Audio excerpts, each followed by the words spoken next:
Salam sejahtera bagi kita semua. Di sini saya akan menjelaskan tugas router saya dengan judul VLAN Server. Nama saya Juwita Angel Nababan, NIM 18360027, jurusan Teknik Informatika Angkatan 2018. Yang pertama kita masuk ke definisi VLAN Server. Virtual LAN atau disingkat dengan VLAN merupakan fitur yang dibuat dengan menggunakan jaringan pihak ketiga.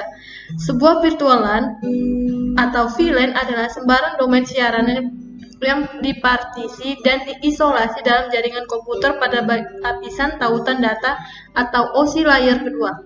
LAN adalah singkatan untuk jaringan area lokal, dan dalam konteks ini, virtual mengacu pada objek fisik yang dibuat dan diubah oleh logika tambahan. VLAN bekerja dengan menerapkan tag ke frame jaringan dan menangani tag ini dalam sistem jaringan, menciptakan tampilan dan fungsionalitas lalu lintas jaringan yang secara fisik di suatu jaringan tetapi bertindak seolah-olah terbagi di antara jaringan berbeda. Fungsi Virtual Local Area Network atau VLAN. VLAN berfungsi untuk mengelompokkan perangkat-perangkat yang terhubung pada suatu jaringan agar bisa saling berkomunikasi sesuai jalur yang sudah ditentukan. Adapun jalur yang tidak sama maka tidak akan bisa terhubung. Misalkan jalur 1 dengan jalur 2, maka keduanya tidak akan bisa berkomunikasi. Jalur pada VLAN biasanya dikenal dengan sebutan VLAN ID. Adapun fungsi VLAN yang lain adalah sebagai berikut. Yang pertama, sebagai salah satu upaya untuk meminimalisir pemborosan dan konflik pada IP. Yang kedua, mencegah tabrakan domain atau collision domain. Yang ketiga, memperkuat keamanan dan mengurangi vulnerability. Selanjutnya kita masuk ke jenis-jenis virtual local area network atau VLAN pada switch. VLAN memiliki dua tipe utama, yaitu port-based VLAN atau untagged VLAN. Yang kedua, tagged VLAN. Selanjutnya kita masuk ke adapun jenisnya. Pada switch terdapat 5 jenis. Yang pertama, VLAN default, yaitu VLAN yang sudah ada secara default atau bawaan dari switch yang digunakan. Contohnya seperti pada Cisco yang terdapat VLAN 1 dan VLAN 1002. Yang kedua, data VLAN, yaitu VLAN yang digunakan oleh pengguna atau user. Yang ketiga, VLAN PoIP atau Voice over Internet Protocol, yaitu VLAN yang dikhususkan untuk berkomunikasi dengan audio atau audio visual. Yang keempat, VLAN native adalah untagged VLAN pada 802.1q Drop-Net Switch Port. Konfigurasi VLAN natif hanya memungkinkan trunk.1q untuk mengirim frame dari VLAN natif yang tidak ditandai di trunk. VLAN manajemen, yaitu VLAN yang berfungsi untuk manajemen jaringan VLAN secara lebih spesifik. Contohnya yaitu seperti melakukan remote control terhadap switch melalui VC. Adapun keuntungan utama lainnya adalah untuk meningkatkan keamanan jaringan ketika semua manajemen trafik berada secara terpisah dari VLAN. Maka ini akan membuat sulit bagi pengguna yang tidak dikenal untuk mengubah jaringan. Selanjutnya kita masuk ke cara kerja Virtual Local Area Network atau VLAN. Cara kerja dari VLAN ini sebenarnya sangat simpel, yaitu mereka akan terhubung apabila VLAN ID-nya sama dan tidak akan terhubung jika VLAN ID-nya berbeda. Jadi jika di rumah Anda terdapat 3 PC dengan PC 1 dan 3 memiliki ID yang sama, maka mereka akan terhubung, namun tidak untuk PC yang kedua. Lalu bagaimana jika ingin menghubungkan ID yang sama namun berbeda switch? Disinilah peran VLAN trunking. Selanjutnya kita masuk ke cara setting VLAN dengan menggunakan fitur switch chip pada router mikrotik. Saat ini sudah banyak produk router mikrotik yang memiliki tambahan komponen switch chipset. Switch chip di router board juga bisa mengimplementasikan atau mampu melakukan forwarding paket dengan melakukan VLAN. Melakukan setting VLAN dengan menggunakan fitur switch chip pada router board mikrotik. Selanjutnya kita masuk ke gambar dari setting VLAN menggunakan fitur switch chip pada router mikrotik. Gambarnya seperti ini. Ini IP-nya. IP address untuk masing-masing PC, dan ini VLAN dan Ethernya. Terus cara setting VLAN yang menggunakan fitur switch chip pada router mikrotik. Sebagai contoh, akan membuat sebuah topologi jaringan seperti pada gambar di atas. Gambar yang berikut, yang ini tadi. Pada topologi tersebut, R1 sebagai router utama, sedangkan R2 difungsikan sebagai switch mode untuk mendistribusikan VLAN.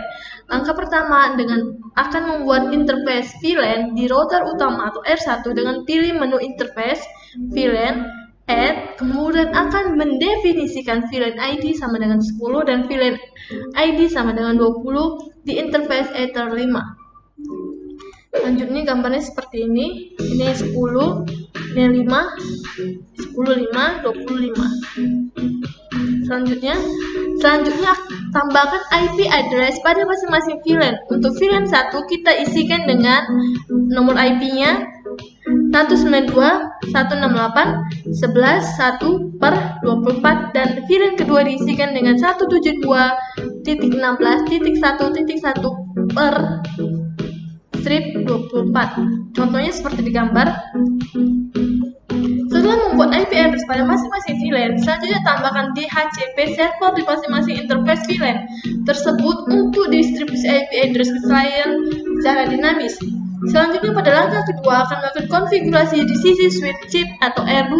Pertama, setting Ether 2 dan Ether 3 pada menu interface dengan master port Ether 1. Contoh gambarnya seperti ini, Ether 1, Ether 1. Selanjutnya, polisi forwarding VLAN yang dilakukan oleh switch chip ditentukan di switch port. Ada 4 mode VLAN yakni disable. Mode ini akan mengabaikan table VLAN, jadi trafik akan tetap dihandle baik dalam VLAN tag maupun jika tidak mengandung VLAN tag. Yang kedua, fallback atau default. Mirip dengan mode disable, hanya perbedaannya pada mode fallback melakukan pengecekan terhadap table VLAN. Jika trafik yang masuk dalam VLAN tag tetapi portnya tidak ada atau tidak sesuai di VLAN, maka tabel trafik tersebut tidak dapat di-drop. Yang ketiga, cek. Mode ini akan mendrop atau tidak meneruskan trafik dengan VLAN tag yang tidak ada di table VLAN. Namun jika trafik yang masuk dengan VLAN tag tetapi portnya tidak ada atau tidak sesuai di VLAN table, maka trafik tersebut akan tetap dihandle. Yang keempat, secure. Mode ini akan mendrop apabila trafik yang masuk dengan VLAN tag namun portnya tidak ada atau tidak sesuai di VLAN table. Selanjutnya, ada 3 logika untuk menangani trafik yang meninggalkan salah satu port di switch chip yang mengakibatkan VLAN, yakni yang pertama, leave as is. Paket data tidak ada perubahan ketika keluar dari port. Yang kedua, away strip akan menghilangkan VLAN header pada paket data. Yang ketiga, add if missing akan menambahkan VLAN header pada paket data. Selanjutnya, setting VLAN pada router board yang dijadikan switch dengan memilih menu switch port, pilih Ether 1 karena interface Ether 1 akan digunakan sebagai trunk. Isikan VLAN mode, secure dan VLAN header, add if missing. Contohnya seperti pada gambar berikut. Selanjutnya kita lanjutkan. Setting Ether 2 dan Ether 3 dengan VLAN mode sama dengan secure dan VLAN header sama dengan away strip. Jangan lupa isikan VLAN ID pada kedua port tersebut. Di sini VLAN ID 10 akan didistribusikan melalui Ether 2 switch chip dan VLAN ID 20 akan didistribusikan melalui Ether 3 switch chip. Lanjut. Berikut gambarnya Ether 2 dan Ether 3. Away strip. Kita masuk ke kemudian tambahkan VLAN table dengan VLAN ID 10. Masukkan port yang berhubungan dengan Ether 1 dan Ether 2. Tambahkan pula VLAN ID 20 dan masukkan port yang berhubungan dengan Ether 1 dan Ether 3. Contohnya seperti pada gambar berikut. Nih. Ether 1, Ether 2, Ether 1, Ether 3, ini switch. Tambahkan melalui switch. Kemudian pada tahap terakhir ini akan melakukan pengetesan dengan menghubungkan perangkat klien ke masing-masing interface router board yang digunakan sebagai switch. Aktifkan DHCP klien pada perangkat tersebut dan dilihat apakah alokasi IP address sudah sesuai dengan segmen dari masing-masing VLAN. Apabila langkah-langkah yang dilakukan sudah benar, maka secara otomatis akan terlihat pada DHCP list di router utama. Dari DHCP list tersebut akan tampil klien yang melakukan request IP address yang baik yang terhubung di Ether 2 switch chip maupun Ether 3 switch chip. Berikut dengan gambarnya, klien 2, klien 3, dan ini nomor IP address-nya. Dengan menggunakan fungsi VLAN, perangkat klien yang berada di VLAN 1 dan VLAN 2 komunikasinya tidak lagi via layer 2, namun komunikasinya inter-VLAN yakni melalui router utama. Berikut kita bahas kekurangan dan kelebihan dari VLAN. Kelebihannya itu ada 6. Yang pertama, security. Setiap data yang bersifat sensitif akan terpisah dari jaringan yang ada sehingga akan mengurangi pelanggaran akses ke informasi rahasia dan penting. Yang kedua, cost reduction.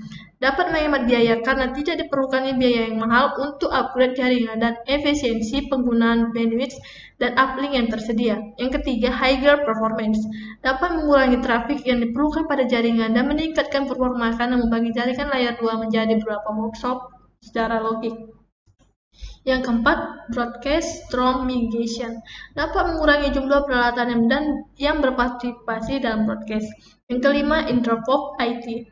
Staff efficiency dapat memudahkan pengelolaan jaringan karena user dengan kebutuhan jaringan yang sama akan berbagi VLAN yang sama. Yang keenam, simple project or application management. Memudahkan pengelolaan sebuah project atau bekerja karena memiliki fungsi-fungsi terpisah. Kekurangannya ada 3, yaitu yang pertama, menggunakan VLAN secara logika memang berbeda network, akan tetapi pada kenyataannya secara fisik satu network saja. Yang kedua, ketika ada broadcast, maka pesan broadcast akan dikirim ke semua. Yang ketiga, apabila jumlah host banyak, maka akan mempengaruhi kerja DHCP, dan ketika jumlah banyak hostnya, maka kerja DHCP akan berantakan dan tidak bisa diduga. Berikut penjelasan materi dari router dengan judul tema tugas saya VLAN server. Mohon maaf bila ada kata-kata atau tutur bahasa saya yang salah. Terima kasih.